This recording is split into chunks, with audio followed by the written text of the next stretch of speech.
Northanger Abbey, Volume 1, Chapter 10.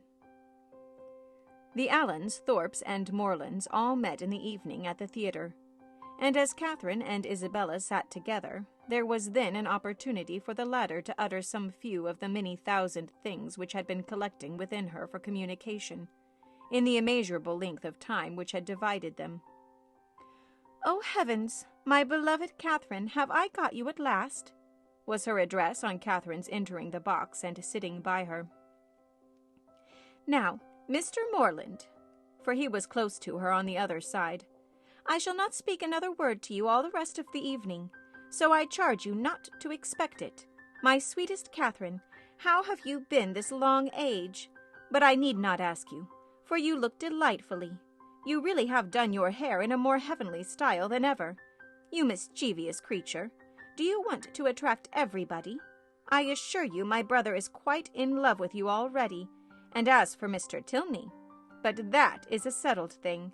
Even your modesty cannot doubt his attachment now. His coming back to Bath makes it too plain. Oh, what would not I give to see him? I really am quite wild with impatience. My mother says he is the most delightful young man in the world. She saw him this morning, you know. You must introduce him to me. Is he in the house now? Look about for heaven's sake. I assure you I can hardly exist till I see him." "No," said Catherine. "He is not here.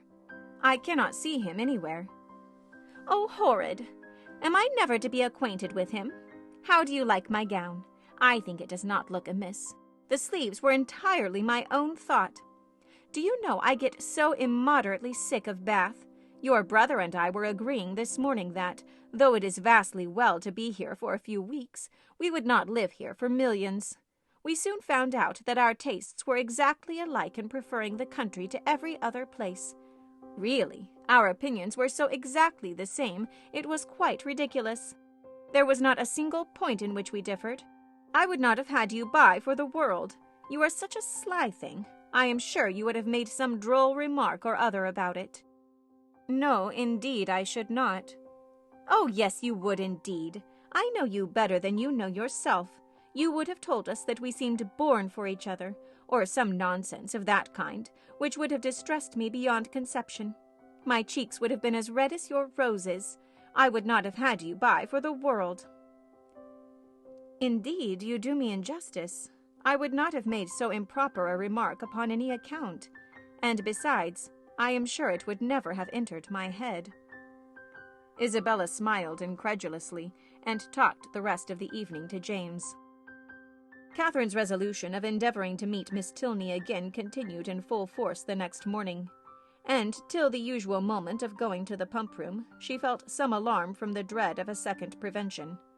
But nothing of that kind occurred. No visitors appeared to delay them, and they all three set off in good time for the pump-room, where the ordinary course of events and conversation took place. Mr. Allen, after drinking his glass of water, joined some gentlemen to talk over the politics of the day and compare the accounts of their newspapers, and the ladies walked about together, noticing every new face and almost every new bonnet in the room. The female part of the Thorpe family, attended by James Morland, appeared among the crowd in less than a quarter of an hour, and Catherine immediately took her usual place by the side of her friend.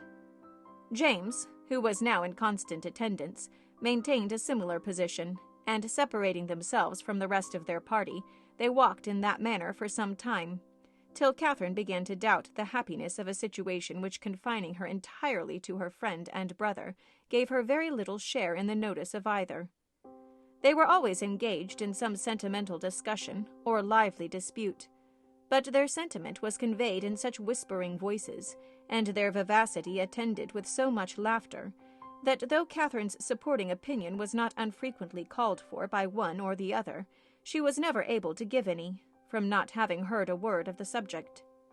At length, however, she was empowered to disengage herself from her friend by the avowed necessity of speaking to Miss Tilney, whom she most joyfully saw just entering the room with Mrs. Hughes, and whom she instantly joined, with a firmer determination to be acquainted than she might have had courage to command, had she not been urged by the disappointment of the day before. Miss Tilney met her with great civility, returned her advances with equal goodwill, and they continued talking together as long as both parties remained in the room. And though in all probability not an observation was made, nor an expression used by either which had not been made and used some thousands of times before, under that roof, in every Bath season, yet the merit of their being spoken with simplicity and truth, and without personal conceit, might be something uncommon. "How well your brother dances!" was an artless exclamation of Catherine's towards the end of their conversation, which at once surprised and amused her companion. "Henry," she replied with a smile. "Yes, he does dance very well." "He must have thought it very odd to hear me say I was engaged the other evening, when he saw me sitting down. But I really had been engaged the whole day to Mr. Thorpe." Miss Tilney could only bow. "You cannot think," added Catherine after a moment's silence, "how surprised I was to see him again. I felt so sure of his being quite gone away." "When Henry had the pleasure of seeing you before, he was in Bath but for a couple of days. He came only to engage lodgings for us." "That never occurred to me, and, of course, not seeing him anywhere, I thought he must be gone. Was not the young lady he danced with on Monday a Miss Smith?" "Yes, an acquaintance of Mrs. Hughes." "I dare say she was very glad to dance. Do you think her pretty?" "Not very." "He never comes to the pump-room, I suppose?" "Yes, sometimes. But he is rid out this morning with my father." Mrs. Hughes now joined them and asked Miss Tilney if she was ready to go. "I hope I shall have the pleasure of seeing you again soon," said Catherine. "Shall you be at the cotillion ball tomorrow?" "Perhaps Yes, I think we certainly shall." "I am glad of it, for we shall all be there." This civility was duly returned, and they parted. On Miss Tilney's side with some knowledge of her new acquaintance's feelings, and on Catherine's without the smallest consciousness of having explained them. She went home very happy.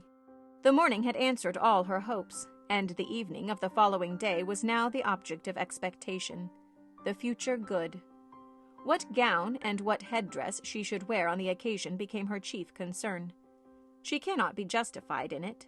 Dress is at all times a frivolous distinction, and excessive solicitude about it often destroys its own aim. Catherine knew all this very well. Her great-aunt had read her a lecture on the subject only the Christmas before, and yet she lay awake 10 minutes on Wednesday night debating between her spotted and her tamboured muslin, and nothing but the shortness of the time prevented her buying a new one for the evening. This would have been an error in judgment, great though not uncommon, from which one of the other sex rather than her own, a brother rather than a great-aunt, might have warned her, for man only can be aware of the insensibility of man towards a new gown. It would be mortifying to the feelings of many ladies, could they be made to understand how little the heart of man is affected by what is costly or new in their attire, how little it is biased by the texture of their muslin, and how unsusceptible of peculiar tenderness towards the spotted, the sprigged, the mole, or the jaconet. Woman is fine in her own satisfaction alone. No man will admire her the more. No woman will like her the better for it. Neatness and fashion are enough for the former, and a something of shabbiness or impropriety will be mostly endearing to the latter. But not one of these grave reflections troubled the tranquillity of Catherine. She entered the rooms on Thursday evening with feelings very different from what had attended her thither the Monday before. She had then been exulting in her engagement to Thorpe, and was now chiefly anxious to avoid his sight, lest he should engage her again. For though she could not, dared not expect that Mr. Tilney should ask her a third time to dance, her wishes, hopes, and plans all centered in nothing less. Every young lady may feel for my heroine in this critical moment, for every young lady has at some time or other known the same agitation. All have been, or at least all have believed themselves to be, in danger from the pursuit of someone whom they wished to avoid, and all have been anxious for the attentions of someone whom they wished to please. As soon as they were joined by the Thorpes, Catherine's agony began. She fidgeted about if John Thorpe came towards her, hid herself as much as possible from his view, and when he spoke to her pretended not to hear him. The cotillions were over, the country dancing beginning, and she saw nothing of the Tilneys.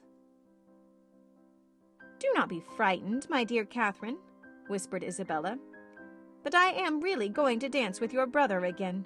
I declare positively it is quite shocking. I tell him he ought to be ashamed of himself, but you and John must keep us in countenance. Make haste, my dear creature, and come to us. John is just walked off, but he will be back in a moment." Catherine had neither time nor inclination to answer. The others walked away. John Thorpe was still in view, and she gave herself up for lost. That she might not appear, however, to observe or expect him, she kept her eyes intently fixed on her fan. And a self-condemnation for her folly, in supposing that among such a crowd they should even meet with the Tilneys, in any reasonable time, had just passed through her mind when she suddenly found herself addressed and again solicited to dance, by Mr. Tilney himself. With what sparkling eyes and ready motion she granted his request, and with how pleasing a flutter of heart she went with him to the set, may be easily imagined. To escape, and, as she believed, so narrowly escape John Thorpe, and to be asked so immediately on his joining her, asked by Mr. Tilney, as if he had sought her on purpose. It did not appear to her that life could supply any greater felicity. Scarcely had they worked themselves into the quiet possession of a place, however, when her attention was claimed by John Thorpe, who stood behind her. "Hey day, Miss Morland," said he. "What is the meaning of this? I thought you and I were to dance together." "I wonder you should think so, for you never asked me." "That is a good one, by Jove. I asked you as soon as I came into the room, and I was just going to ask you again, but when I turned round, you were gone. This is a cursed shabby trick. I only came for the sake of dancing with you, and I firmly believe you were engaged to me ever since Monday. Yes, I remember. I asked you while we were waiting in the lobby for your cloak, and here have I been telling all my acquaintance that I was going to dance with the prettiest girl in the room, and when they see you standing up with somebody else, they will quiz me famously." "Oh, no, they will never think of me, after such a description as that." "By heavens, if they do not, I will kick them out of the room for blockheads. What chap have you got there?" Catherine satisfied his curiosity. "Tilney," he repeated. "Hum, I do not know him. A good figure of a man, well put together. Does he want a horse? Here is a friend of mine, Sam Fletcher, has got one to sell that would suit anybody. A famous clever animal for the road, only 40 guineas. I had 50 minds to buy it myself, for it is one of my maxims always to buy a good horse when I meet with one. But it would not answer my purpose. It would not do for the field. I would give any money for a real good hunter. I have 3 now, the best that ever were backed. I would not take 800 guineas for them. Fletcher and I mean to get a house in Leicestershire, against the next season. It is so damn uncomfortable living at an inn." This was the last sentence by which he could weary Catherine's attention, for he was just then borne off by the resistless pressure of a long string of passing ladies. Her partner now drew her and said, "That gentleman would have put me out of patience, had he stayed with you half a minute longer. He has no business to withdraw the attention of my partner from me. We have entered into a contract of mutual agreeableness for the space of an evening, and all our agreeableness belongs solely to each other for that time. Nobody can fasten themselves on the notice of one without injuring the rights of the other. I consider a country dance as an emblem of marriage. Fidelity and complaisance are the principal duties of both, and those men who do not choose to dance or marry themselves have no business with the partners or wives of their neighbors." "But they are such very different things." "That you think they cannot be compared together?" "To be sure not. People that marry can never part, but must go and keep house together. People that dance only stand opposite each other in a long room for half an hour." "And such is your definition of matrimony and dancing. Taken in that light, certainly, their resemblance is not striking, but I think I could place them in such a view. You will allow that in both, man has the advantage of choice, woman only the power of refusal. That in both it is an engagement between man and woman, formed for the advantage of each, and that when once entered into, they belong exclusively to each other till the moment of its dissolution.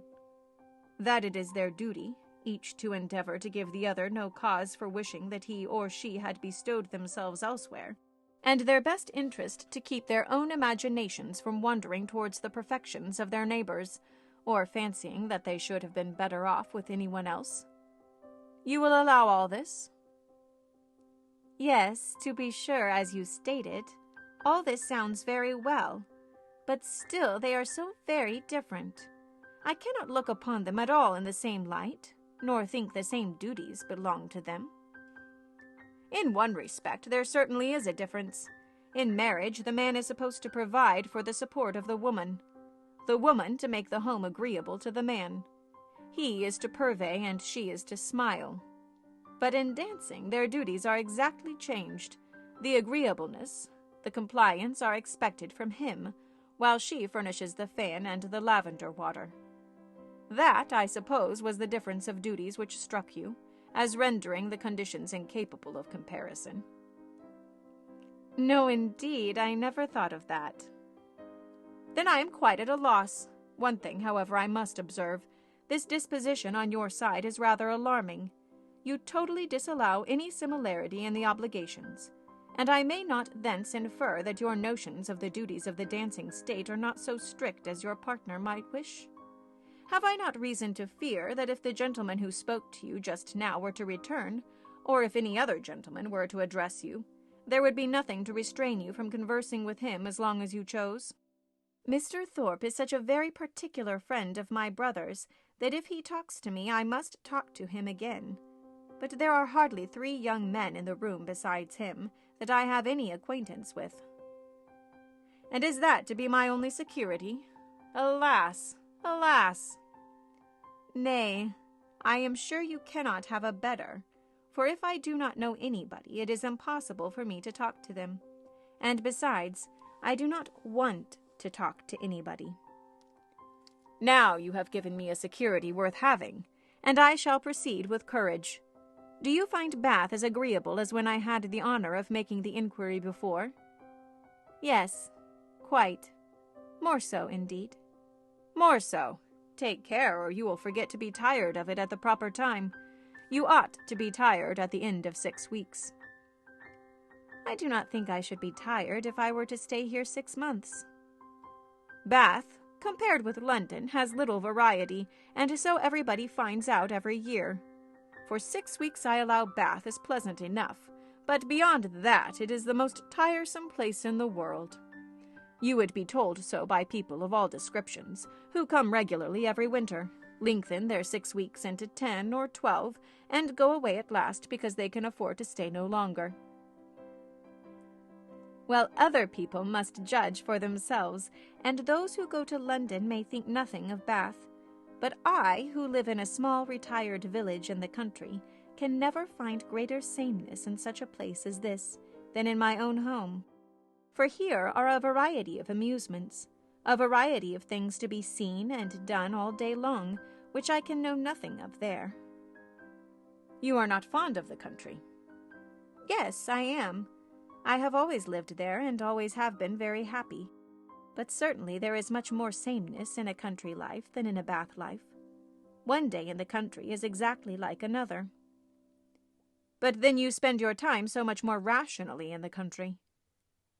Do I? Do you not? I do not believe there is much difference. Here you are in pursuit only of amusement all day long. And so I am at home, only I do not find so much of it. I walk about here, and so I do there, but here I see a variety of people in every street, and there I can only go and call on Mrs. Allen. Mr. Tilney was very much amused. Only go and call on Mrs. Allen, he repeated. What a picture of intellectual poverty! However, when you sink into this abyss again, you will have more to say. You will be able to talk of Bath, and of all that you did here.